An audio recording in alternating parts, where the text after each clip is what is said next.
सूत जी कहते हैं शौनकादिक ऋषियों, इधर महाराज परीक्षित को राजा बना दिया।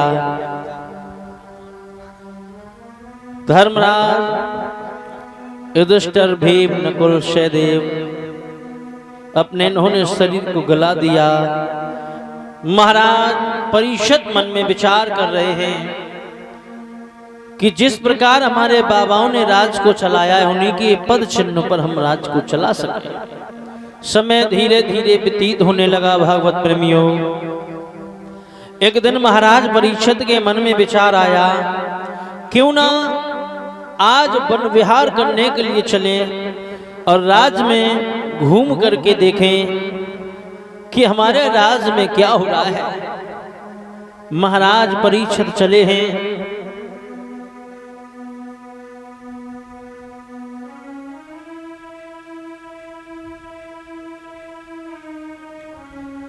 चले जा रहे हैं।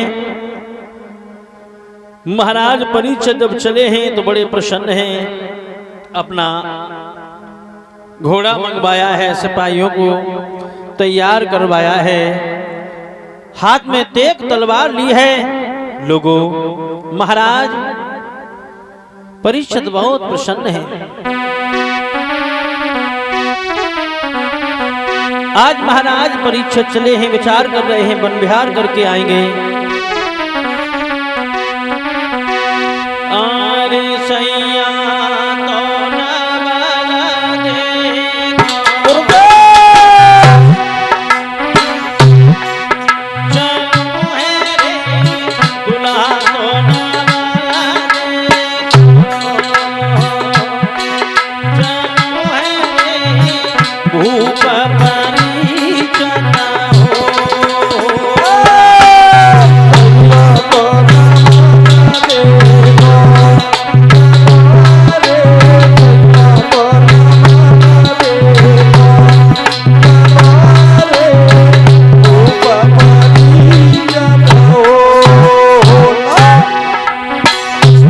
सुंदर महाराज जी जो उम्र में अगर तुम्हें तो नाच रही उंगली उंगली के तो बड़े गजब की बात है?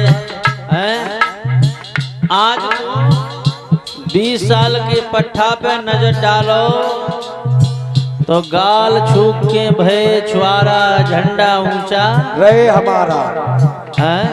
और 80 साल के बुजुर्ग के मस्तक पर नजर डालिए तो नजर नहीं चढ़ती, सूट की तरह मस्तक चमकता है। धन्य है।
परीक्षित चले हैं तो नवल दे आएगी, बोले पिया कहाँ जा रहे हो? जब तुम चले जा तो आगे नमाओ मन ना लगत है। और बोली है, अरे नारे नवल दे चली आरती लेके आई, मुखदी पकड़ारे थार सोने को लाई।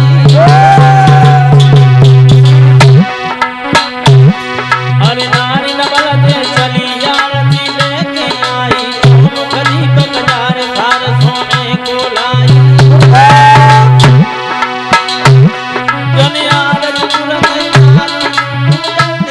घर आई हो ये ऐसी कह रही है।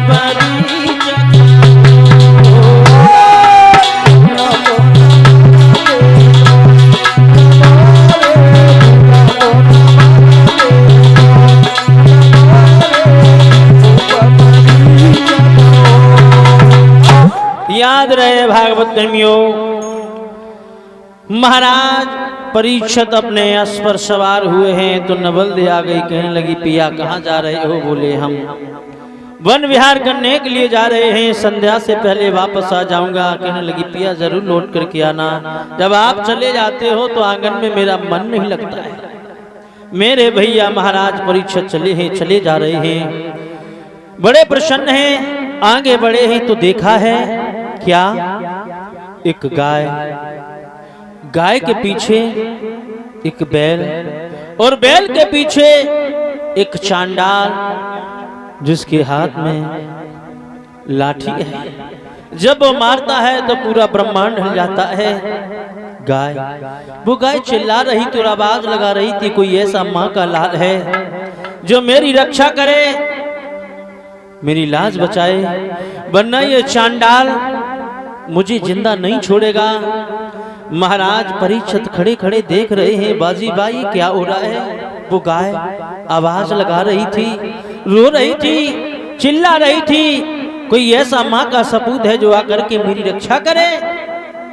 याद रहे भागवत प्रेमियों, महाराज परीक्षित मन में विचार कर रहे हैं, मैं क्या देख रहा हूँ? गाय रो रही है।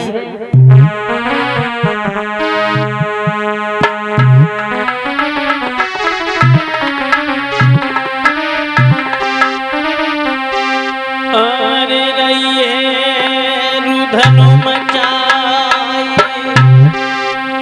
अरे वाह दुखियारी गैया।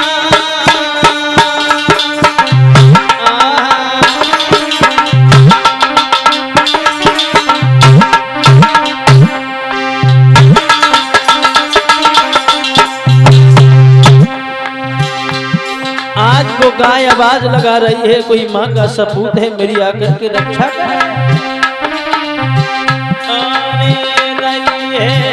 धनु मचाई, अरे माँ दुखियारी गैया।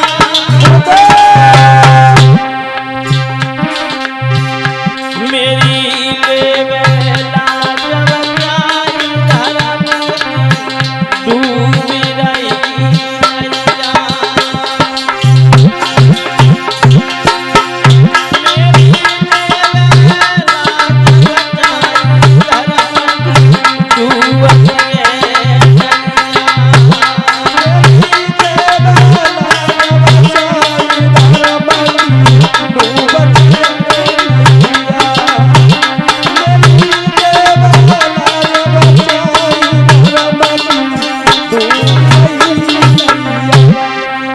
आज वो गाय आवाज लगा रही है, कोई माँ का सपूत है, मेरी आकर के रक्षा करे। अरे कहे तब अभी मन सैया,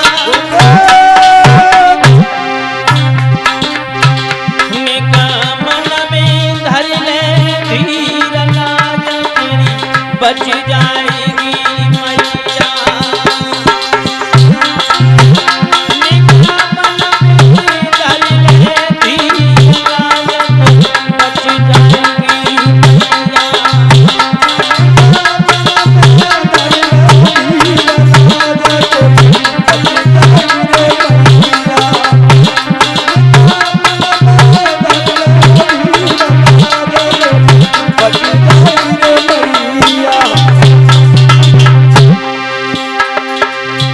महाराज परीक्षित आवाज लगा रहे हैं, माँ आप चिंता न करो, मैं आपकी रक्षा करेंगे।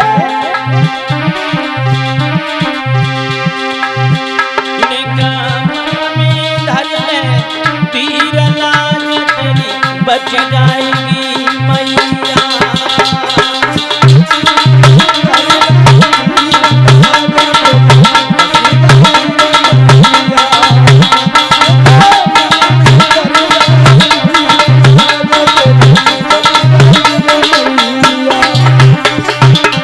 आवाज लगाई है माँ मैया दिलमी धर ले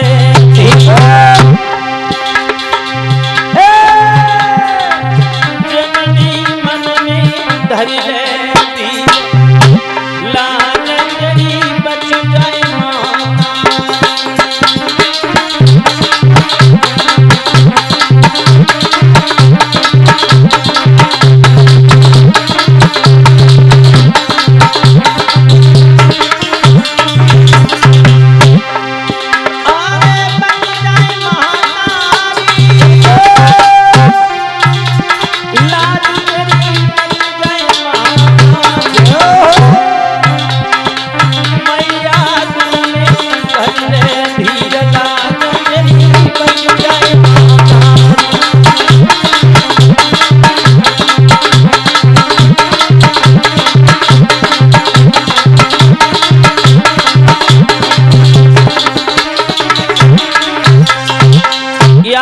भागवत प्रेमियों। महाराज परीक्षित आवाज लगा रहे हैं माँ आप चिंता न करो मैं आपकी रक्षा करूंगा।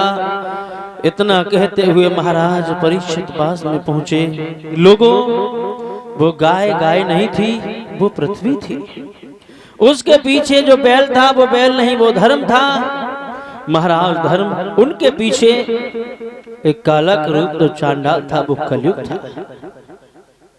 पास में पहुंचे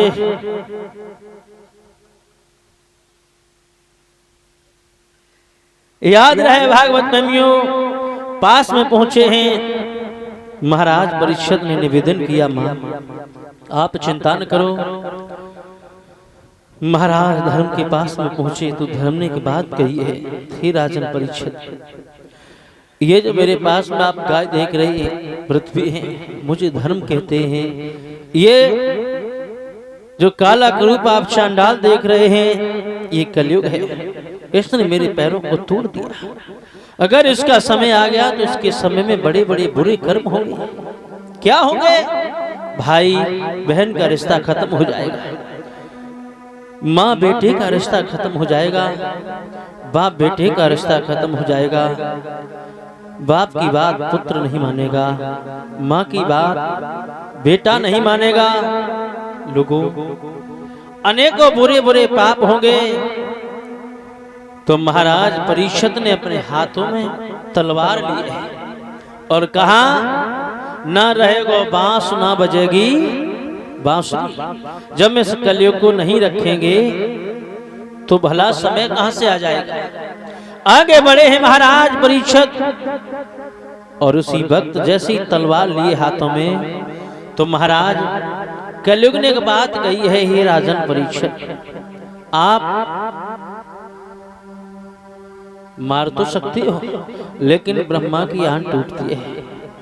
तीन भाई आकर के मेरे चले गए। बोले कौन कौन? बोले सतयुग त्रेता द्वापर और उन्हीं का मैं चौथे नंबर वाला भाई हूं मुझे कलयुग कहते हैं। महाराज आप मुझे मार तो सकते हो लेकिन ब्रह्मा जी की आंख टूटती है। याद रहे भागवत प्रेमियों महाराज परीक्षित खड़े हो गए। कलयुग ने एक बात कही है महाराज संसार में ऐसा कोई प्राणी है जिसके अंदर सारे अवगुण ही हो गुण एक भी न हो। एक बात याद रखना भागवत प्रेमियों जिसके अंदर हजारों गुण होंगे कहीं न कहीं एक छिपा हुआ अवगुण उसके अंदर जरूर होगा और जिसके अंदर सारे अवगुण होंगे उसके अंदर कहीं न कहीं एक छिपा हुआ गुण अवश्य होगा। महाराज परीक्षित और कलयुग धर्म और पृथ्वी चले जाते। महाराज परीक्षित और कलयुग के बीच में बात हो रही है तो महाराज परीक्षित ने ये कहा तुम्हारे अंदर क्या विशेषता है? बोले महाराज सुनो सतयुग में मनुष्य की आयु 1,00,000 वर्ष हुआ करती थी। कितनी? 1,00,000 वर्ष। उस समय किसी ने अगर 10,000 वर्षों तक तपस्या की और मन में कहीं गलत विचार आ गए तो मनसा पाप लग जाता था, तपस्या व्यर्थ चली जाती थी। वो हमारे समय में नहीं है। हमारे समय मनसा पाप कब तक नहीं लगेगा? जब तक तुम अपने मन की बात एक दूसरे से ना कहोगे तब तक मनसा पाप नहीं लगे। और महाराज हमारे समय में थोड़ा सा समय है, हमारे समय में मनुष्य की आयु 120 वर्ष निर्धारित बताई गई है।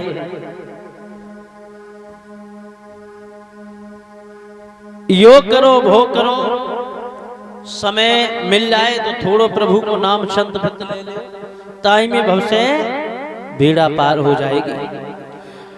महाराज गुण और दोष की बात करो तो संसार में कोई ऐसा नहीं है जिसके अंदर गुण और दोष न हो।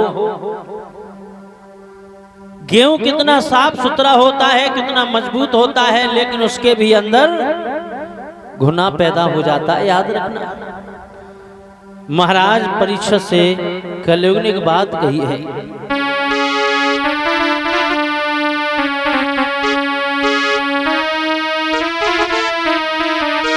हे महाराज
याद रहे भागवत प्रेमियों, महाराज परीक्षित ने कहा अपने गुण दोष बताओ तो महाराज कलयुग ने कहा हे राजन परीक्षित, कलयुग केवल नाम आधारा और सुमेरे सुमेरे नर उतरे पारा, जाकी रही भावना जैसी प्रभु मूर्ति देखी तिन तैसी।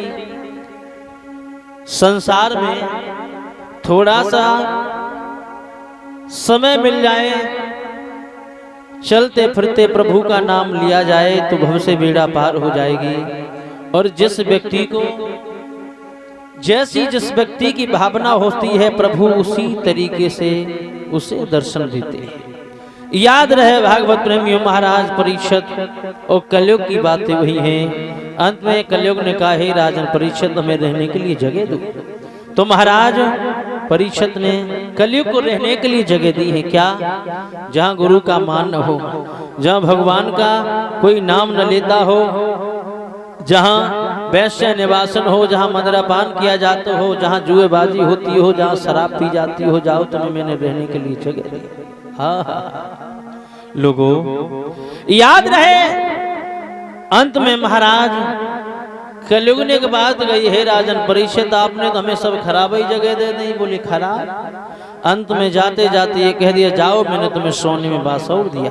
आहा, सोने में बास, अधर्म का सोना। महाराज परीक्षित चले गए, समय धीरे धीरे व्यतीत होता चला गया। एक दिन पुनः महाराज परीक्षित चले हैं शिकार खेलने के लिए, और महाराज परीक्षित अपने अश्व को तैयार करते हैं। तैयार किया है, चले हैं, पहुंचे हैं, जाकर के महाराज एक हिरन दिखाई दिया, उसका पीछा इतना किया महाराज हिरन मामा मारीश बन गया। कभी तो हिरन भागने लगता है, कभी बहुत धीरे हो जाता है, कभी उड़ने लगता है, कभी और पास आ जाता है। घनघोर जंगल में पहुंचे हैं महाराज। परीक्षित को इतनी प्यास लगी है लोगों कि महाराज परीक्षित की जान जा रही है, तो महाराज परीक्षित उस जंगल में पानी ढूंढने लगे, कहीं पानी मिल जाए।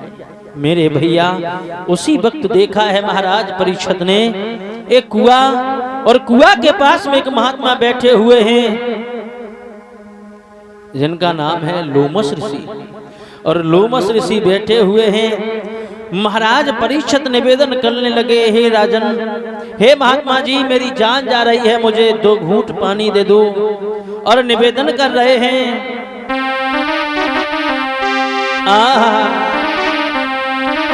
अरे महात्मा अखियां खोलो।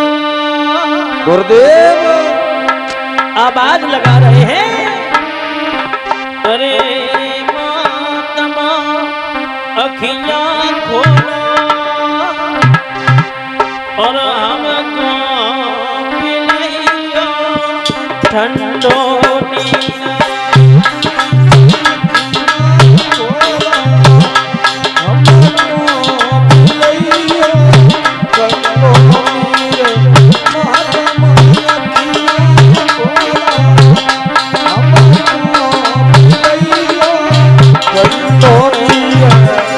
आवाज लगा रहे हैं, महात्मा मेरी जान जा रही है। संतन अखियां खोलो हमको पिलाइयो बाबा नीरो।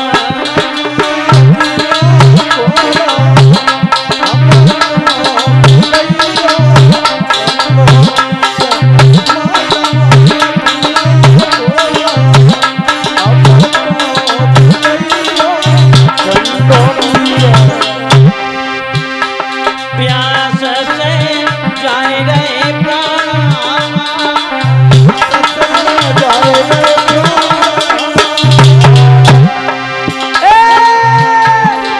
प्यास से जाए रे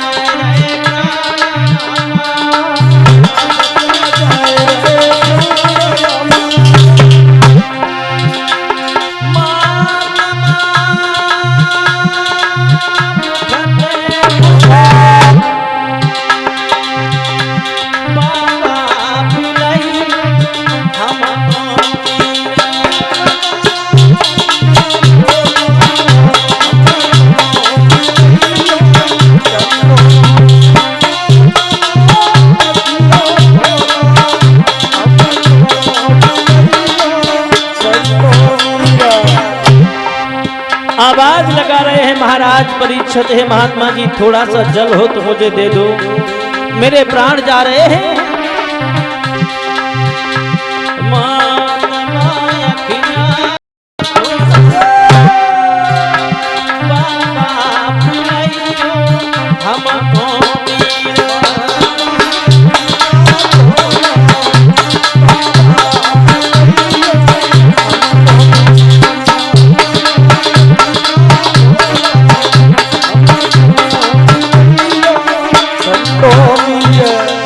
याद रहे भागवत प्रेमियों, महाराज परीक्षित आवाज लगा रहे हैं, लेकिन लोमस ऋषि अपनी तपस्या में लीन हैं।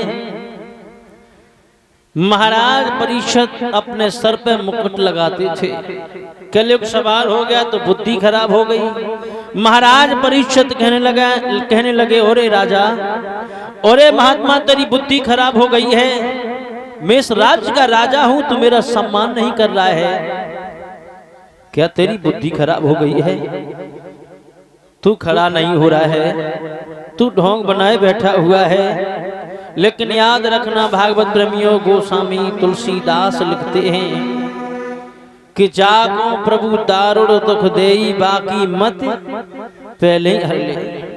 जागो नाश होने वालों हो तो है ना, बाकी बुद्धि सबसे पहले खराब होती है, उसकी बुद्धि नष्ट हो जाती है, उसे सही और गलत का ज्ञात नहीं होता है। याद रहे भागवत प्रेमियों, महाराज परीक्षित क्रोध में आ गए और क्रोध में आकर के कहने लगे, अरे मानो नहीं मेरो जानो,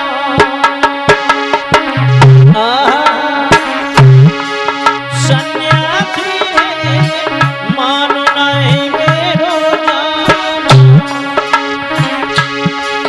सन्यासी करी डालो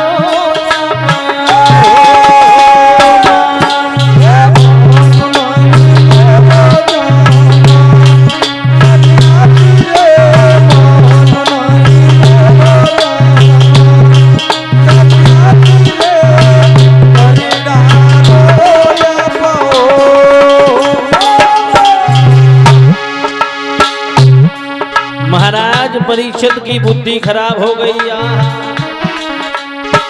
मानो नाए मेरो सन्यासी करी डालो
भैया। महाराज परीक्षित की बुद्धि खराब हो गई तो वहीं मृत सर्प पड़ा हुआ था जिसका नाम था तक्षक। महाराज ने उठा के और लोमस ऋषि के गले में डाल दिया। वहां से चले आए और जैसे ही अपने महलों में पहुंचे सर से मुकुट हटाया तो महाराज परीक्षित की बुद्धि खुल गई। बोले अब तो महाराज परीक्षित खुद ही पाप पाप चिल्लाने लगे। लेकिन याद रखना लोगों, गोस्वामी तुलसीदास कहते हैं संत की निंदा कर फल ऐसा, जरे नगर नाथ कर जैसा। संत की निंदा करने के बाद कभी जिंदगी में सुख और चैन कभी मिल ही नहीं सकता है। सूत जी कहते हैं शौनकादिक ऋषियों, महाराज लोमस ऋषि के गले में जैसे ही सर्प डाला है तो महाराज श्रृंगी ऋषि को पता लग गया। उन्होंने कहा ओरे राजा परीक्षित, तू इस राज का राजा है, इसका मतलब ये नहीं किसी के साथ बेहुदा मजाक कर रहा है, संत का अपमान कर रहा है, बड़ों का सम्मान नहीं कर रहा है। जा तुझे मैं श्राप देता हूँ। हाथों में जल लिया है और जल लेकर के महाराज श्रृंगी ऋषि ने श्राप दिया, ओरे राजा तू अपने माया के मद में इतना घमंडित हो गया, इतना चूर हो गया, जा तुझे मैं श्राप देता हूँ। यही सर्प आज से 7 महीने तुझे डसेगा, इसके डसने से तेरी मृत्यु हो जाएगी। श्राप लग गया। जैसे ही श्राप दिया लोमस ऋषि की आंखें खुल गई हैं। उन्होंने कहा बेटा श्रृंगी तुमने अच्छा नहीं किया। सत्य बात तो यह है जब तक महाराज परीक्षित राज के राजा थे, तब तक कलयुग का प्रवेश नहीं था। अब आप जाओ, परीक्षित को अवगत करा दो तो अपने इस श्राप से मुक्त होने का कोई उपाय ढूंढे। लोगों, महाराज परीक्षित को अवगत कराया, तुम्हें श्राप लग गया है, तुमको श्राप लग गया है। आज से 7 में रोज तुम्हें सर्प डसेगा, डसने तुम्हारी मौत हो जाएगी। महाराज परीक्षित ने श्राप को सुधार किया है। राशि वस्तु तारे हैं महाराज परीक्षित ने। महाराज परीक्षित वहां से चले हैं तो नवलदे रोने लगी है। रोकने की बहुत कोशिश की है, कहा पिया हमें छोड़ करके न जाओ महाराज, हमें छोड़ करके आप जाओगे तो भला मेरा क्या होगा। रो रही है, लेकिन महाराज परीक्षित ने पीछे मुड़ करके नहीं देखा।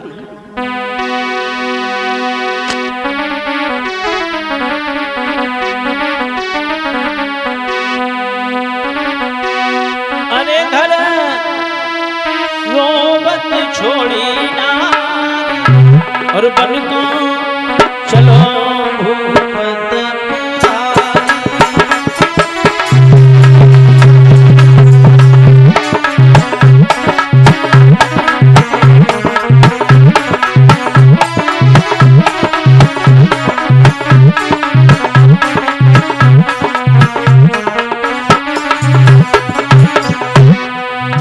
महाराज परीक्षित चले हैं, नवलदे रो रही है। घर में रोबत छोड़ी ना बन को चलो भूपत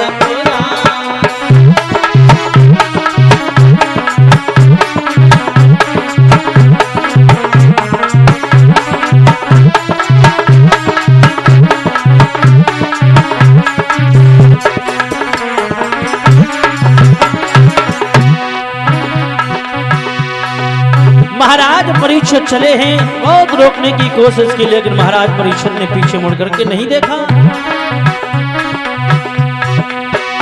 लई बन की रानिहारी हर सोने ध्यान लगाई, लई बन की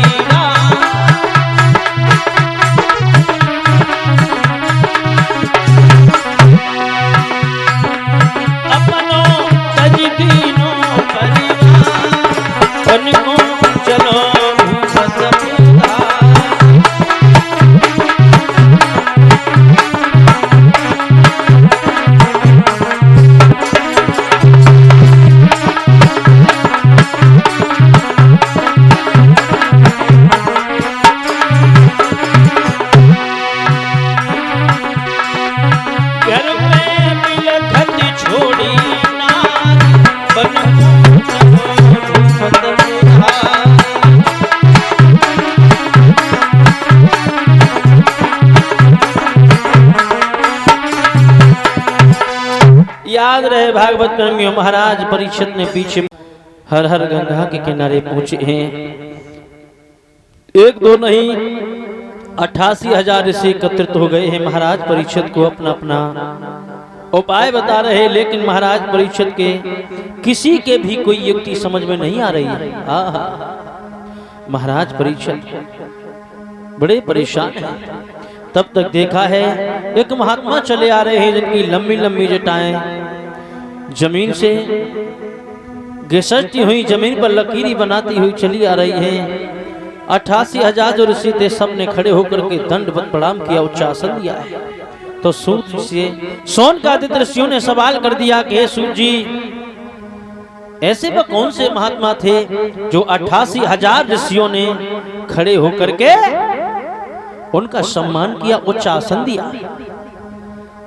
तो सूत जी ने कहा, हे सोनकादित्य ऋषियों, आपने बहुत अच्छा सवाल किया है। और आइए सभी भक्तजन 2 लाइनों का एक संकीर्तन बोलेंगे बड़े भाव से, उसके बाद आगे की कथा को श्रवण करें।